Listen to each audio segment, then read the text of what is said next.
Hey everybody, welcome back to Video Game. So today I got a fun and very interesting episode for you guys this evening as Limited Run Games contacted me and offered to send a prototype version of their new Doom for Super Nintendo along with the new Super Nintendo Rumbling controller. And if you watch me and you watch the channel, you know in the past I have not been exactly kind to Limited Run Games when they shipped a 3DO game on CDRs and when they had a Game Boy Advance game with recycled chips.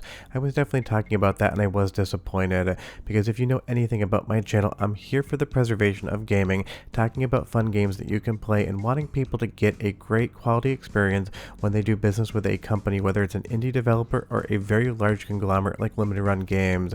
So it seems like they are trying to at least turn things around, so they wanted me to take a look at their new cartridge, the PCB design, and the controller and talk about the overall quality. So of course I'm going to be very stringent upon taking a look at this stuff, and obviously I do realize that they sent me something that they were proud of. I'm under no illusions of that whatsoever.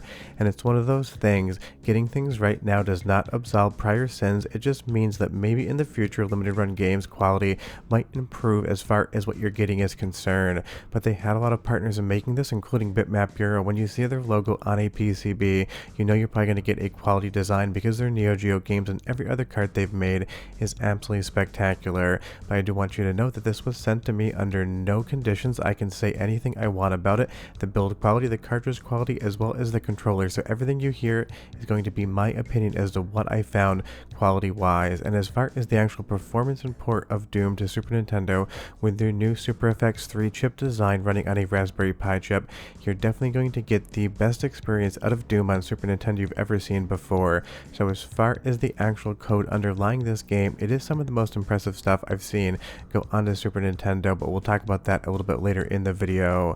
But if we take a look at the cartridge here, absolutely stunning design, and I do love that this red and blue kind of mirrors the color of a cacodemon. At least that's what I'm seeing. You tell me down below. And as we get into the PCB in and of itself, this does show that Limited Run Games has the capability of designing and producing PCBs that would absolutely stand up to any other quality on any other game, modern or otherwise, and that's what we expect when we purchase games like this.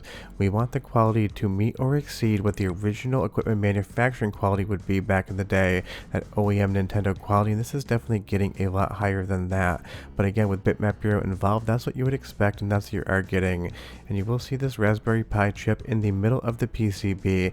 Basically, the developers designed what they would imagine to be a Super FX 3 chip to be, and then incorporated that onto the PCB in and of itself. And you'll also see there's a USB-C port at the top, but again, this is a little bit of a prototype. Even got a letter in the box, kind of going over the details of the PCB and saying it's time to rip and tear. And I did not tear that intentionally, it was a mistake.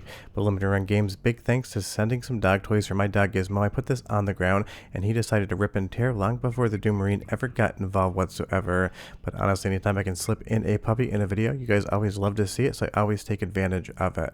And I will say right off the top, as far again as the coding is concerned, that Virtual FX3 chip, all of the performance improvements, this is going to be the best version of Doom you could possibly play on Super Nintendo. Not to talk about the fact that there's a new password system, there's going to be new levels and episodes added into the game.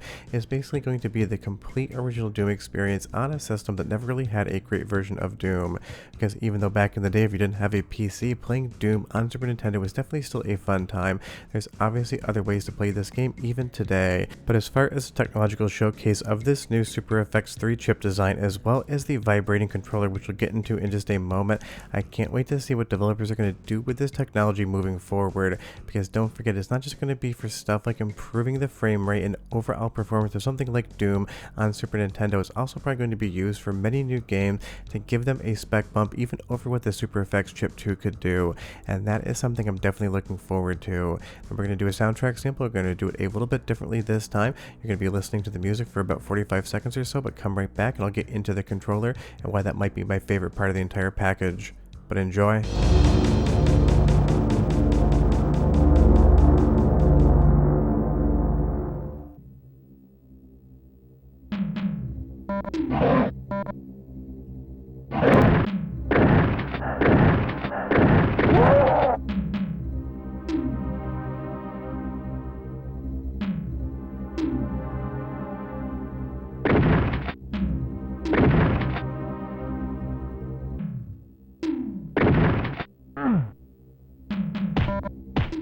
Just wanted to give you guys some more visuals of the cartridge because I do love the design of it. And this is definitely not a review of the game. I'll maybe talk about that closer to the launch date. This is more of a preview of the hardware underlying what Doom's going to be on the Super Nintendo when you start getting your copies from Limited Run.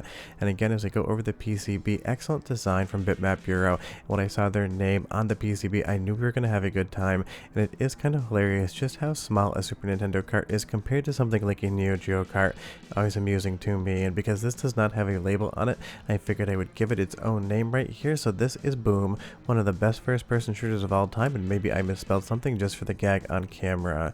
But let's get over to the vibrating controller. Limited Run didn't just make this cartridge and this new Super FX 3 chip design.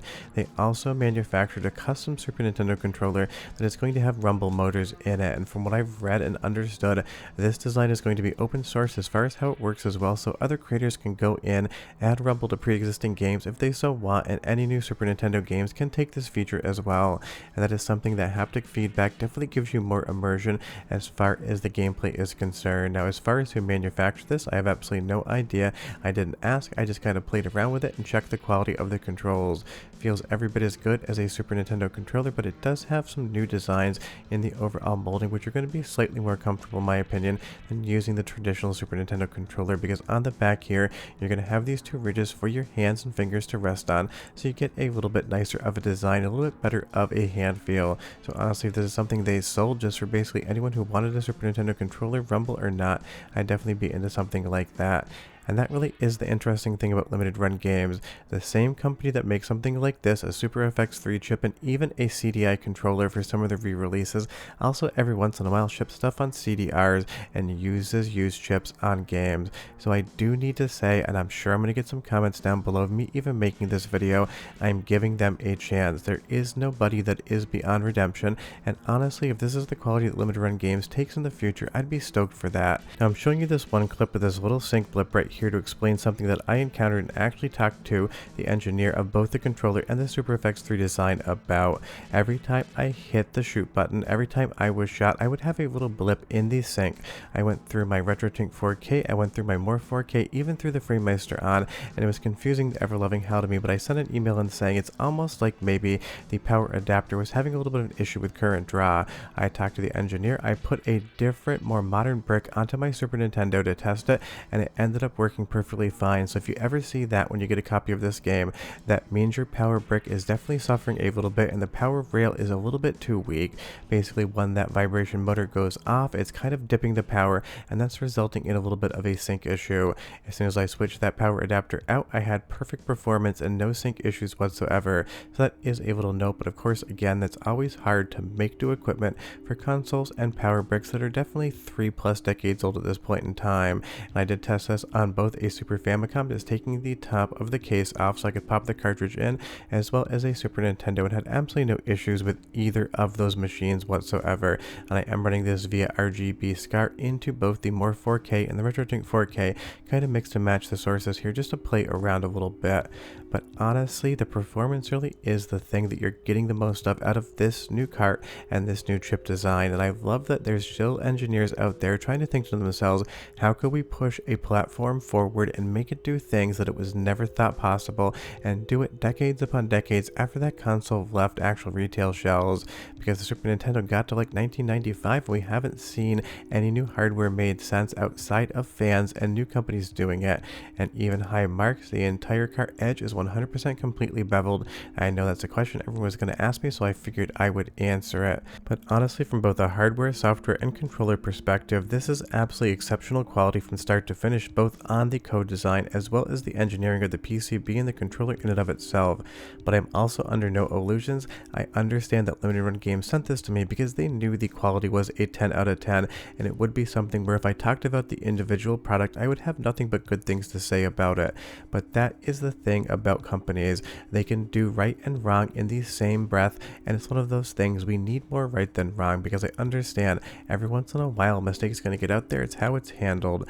But if this is any sort of bar for the quality you could expect of limited run games cartridges moving forward, it would be absolutely an outstanding thing, and it is one of those situations. I never want any company not to succeed. There is definitely a place in the market for these sort of releases, so at least for Doom on Super Nintendo in this version with the Super FX3 design inside of it, it's definitely the right path forward for limited run games.